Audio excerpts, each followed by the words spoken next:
Hi Stampers, it's Andrea from Prairie Sky Paper Crafts. Today we are going to be talking about masking.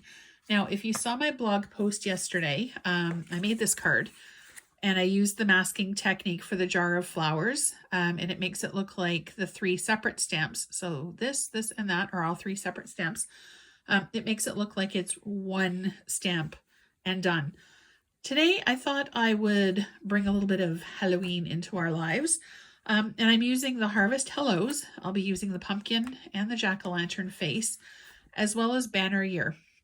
Now this one is in the new mini catalog. If you'd like a copy, just drop me a line and I will make sure you get one. And don't forget, hit subscribe down below and you'll be notified every single time a live video goes on. And also check out my Facebook page, facebook.com/Prairie Sky Paper Crafts. I post on there frequently and there's usually several ideas. Okay, so I have Pumpkin Pie and Mossy Meadow. The Mossy Meadow is going to be the background of my card, so I'm just going to set that aside right now. I'm going to be using Mossy Meadow ink, Memento black ink, and I've also got soft suede here. Now the other thing that I'm going to be using is the punch that coordinates with the Harvest Hellos stamp set and sticky notes. This is going to make your life with masking a whole lot easier. You don't need to worry about anything shifting because the sticky strip will make sure that things stay where they should. All right, so I'm just going to move these ink pads out of the way for now and get started by using, what color did I say this is?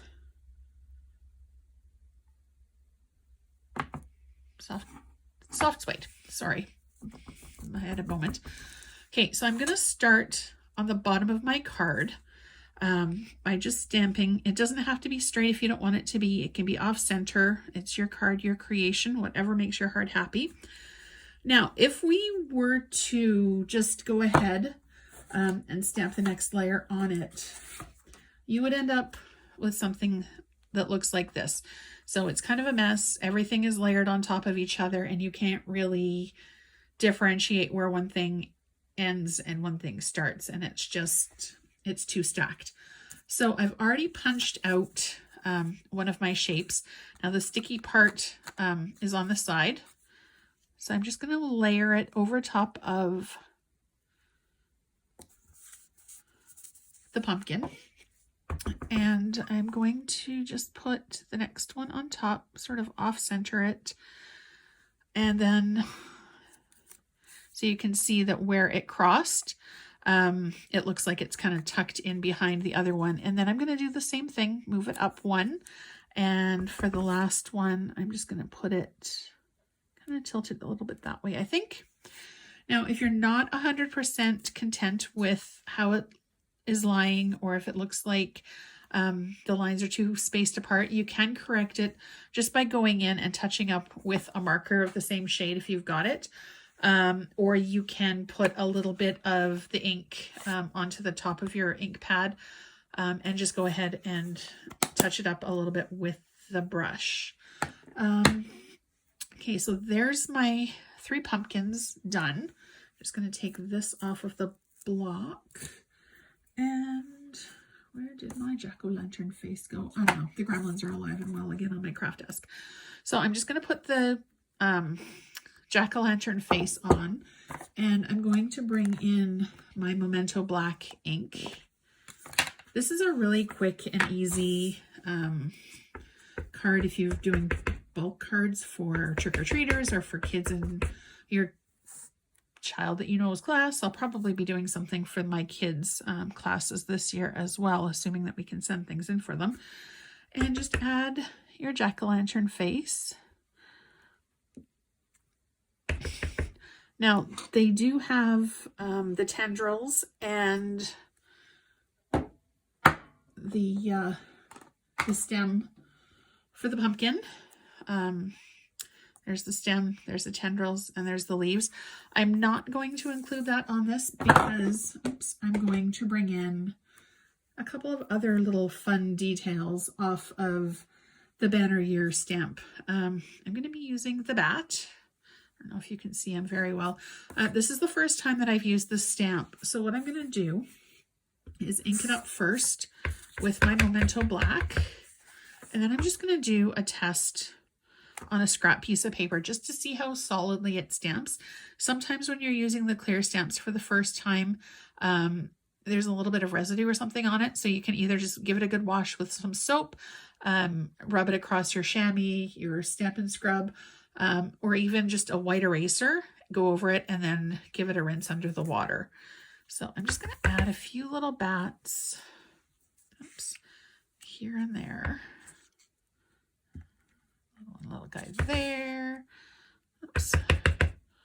So one thing that I love about the clear stamps is that you can see how much ink you've got on it and if it needs to be inked a little bit more.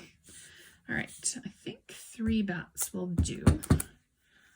And I'm going to bring in my Mossy Meadow. I always like to try to coordinate the colors on the front of my card with the cardstock that I'm using. And I'm just going to, I've got the Happy Haunting stamp set here, so I'm just going to ink it up. And I'm going to do the same thing. I'm just going to do a little tester spot. Looks good. And now, there-ish, I think is good. When you do your stamping, just go straight down and bring it straight up. If you go ahead and twist it like that, you could get shadowing, or it just won't be a very clear impression. All right, so let's see. I think it needs a little something else.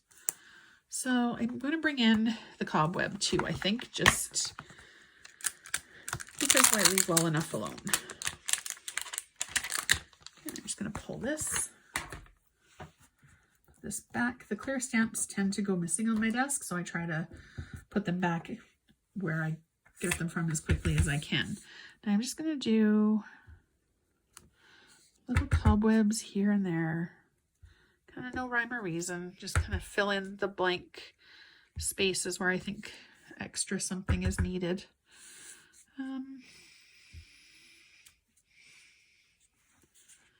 There, maybe one more. Maybe there, and then, whoops, one right there, and then we'll be done. All right, so that is finished. I'm just going to go ahead and grab my adhesive.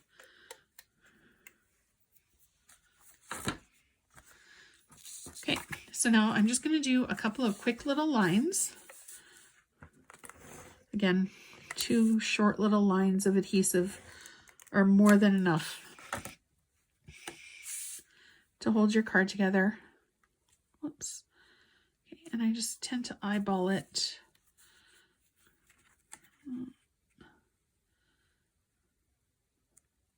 There we go. All right. There you go. 1 Halloween card done. Approximately 40-ish more to do. If you have any questions or need anything, feel free to drop me a line. Visit my Facebook page again, facebook.com/Prairie Sky Paper Crafts, and I will see you next week. Have a fabulous day.